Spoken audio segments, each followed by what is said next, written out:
The Israelites settled in Egypt and, over time, their descendants multiplied. Initially, the Egyptians were grateful to Joseph, who had saved Egypt from a great famine, and thus treated the Hebrews with respect. But after Joseph's death, the situation changed drastically. God had promised Abraham that his descendants would be numerous and prosperous, and so it happened. The Hebrew population in Egypt grew rapidly, becoming strong and numerous. The new Pharaoh, who did not know Joseph's story, became worried about the growing power of the Israelites. Afraid that they might rebel or join Egypt's enemies, he decided to act. The Pharaoh thought he needed to control the Israelites to protect Egypt. Thus, he made a harsh decision. He decreed that the Hebrews would be forced to work as slaves. The Israelites were subjected to heavy and degrading labor, such as building cities and making bricks with much suffering. Even so, the number of Hebrews kept growing. They continued to multiply, as God had promised Abraham. Desperate, the Pharaoh took an even crueler measure. He ordered the midwives who helped the Israelite women give birth to kill the newborn babies. However, the midwives disobeyed, as they had compassion for their own people. When questioned by the authorities, they said that the Israelite women were so strong that they gave birth before they arrived to help. This lie only made the Pharaoh more furious. So, the Pharaoh made a drastic decision. All newborn Hebrew boys were to be thrown into the Nile, while the girls could live. Fear took hold of the Hebrews, and many mothers suffered seeing their children being torn from their arms. Among them was a woman from the tribe of Levi, who managed to hide her baby for 3 months. When it became difficult to keep the child in secret, she decided to take desperate action to save her son's life. She placed the baby in a basket made of reeds and set it adrift on the Nile, praying to God to protect him. The baby's sister, a courageous young girl, followed the basket along the riverbank, watching carefully. God guided the basket to the place where the Pharaoh's daughter was bathing. Seeing the basket among the reeds, the princess asked her maid to bring it. When she opened the basket and saw the beautiful baby, she realized he was Hebrew, but decided to adopt the child and named him Moses, meaning saved from the waters. Thus, Moses grew up in the palace, surrounded by luxury and privilege, unaware of the great destiny that awaited him. To care for Moses, the princess brought an Israelite slave to the palace. Unbeknownst to anyone, the slave was actually Moses' biological mother. When the boy grew up, he began to take an interest in how his own people lived. Witnessing the suffering of the Hebrews under Egyptian oppression, he became deeply disturbed. One fateful day, Moses saw an Egyptian beating an Israelite slave. The scene filled him with rage, and in a fit of anger, he attacked the Egyptian and killed him.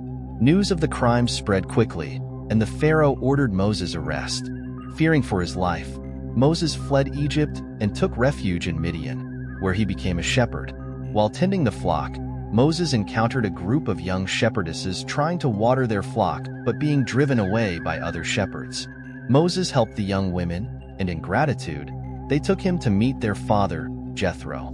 Jethro offered Moses a place to live and his daughter Zipporah in marriage. Moses accepted and settled in Midian, where he had a son named Gershom. Meanwhile, the lives of the Israelites in Egypt only worsened. A new Pharaoh took the throne and was even more cruel. The oppression of the Hebrews intensified, and they cried out to God for help. God heard their prayers and decided to intervene. One day, while guiding his flock on Mount Horeb, Moses saw something extraordinary, a burning bush that was not consumed. Curious, he approached and heard the voice of God saying, "I am the God of your father, the God of Abraham, Isaac, and Jacob." God revealed that he had heard the cry of the Israelites and had chosen Moses to free them from Egypt. Moses was destined to be the leader who would guide his people out of slavery. Even so, Moses did not think he was capable of fulfilling this mission. He saw himself as a simple man and felt uncomfortable speaking in public. So, God asked him to throw his staff on the ground. To his surprise, the staff turned into a serpent. God then commanded Moses to grab the serpent by the tail, and it turned back into a staff. This miracle would be proof to the Israelites that God was with Moses. God also taught Moses other signs to show the people of Abraham that he was telling the truth. Even so, Moses was insecure and asked for someone else to be chosen. God promised to always be by his side and brought Aaron, Moses' brother, to be his spokesman. Together, they returned to Egypt to free God's people. Moses and Aaron went to the Pharaoh and said, "Let my people go." But the Pharaoh refused to free the Israelites. Moses warned that if he did not obey, Egypt would face various plagues. The Pharaoh became even more enraged and made the lives of the Hebrews more difficult. He ordered that the straw used to make bricks be removed, but the slaves were still required to produce the same amount. This made the Israelites work much harder. Moses was very sad to see that his people's situation was getting worse. God asked Moses again to go to the Pharaoh and show the signs that he was the chosen one. Aaron threw Moses' staff on the ground, and it turned into a serpent. But the Pharaoh's priests mimicked the action, turning their staffs into snakes. However, Moses' serpent devoured the other two. Despite this, Moses and Aaron could not convince the Pharaoh to free God's people. God knew that the Pharaoh would not free the Israelites willingly, so he decided to show his power more dramatically. Various calamities, known as the 10 plagues of Egypt, tormented the kingdom. Among the plagues were frogs, lice, flies, and darkness, each demonstrating God's power and punishing the Pharaoh for his stubbornness. Finally, the Pharaoh relented and let the Israelites go, but, regretful, he decided to pursue them. When the Israelites reached the Red Sea, it seemed all was lost. But God performed a miracle. He opened a path in the sea so that the Hebrews could cross on dry ground. When the Egyptian army tried to follow, the waters returned and drowned them, ensuring the freedom of the Israelites. Moses and the people of Israel began a long journey through the desert towards the Promised Land. During this journey, God gave the Israelites the 10 Commandments, a guide to living justly and in harmony.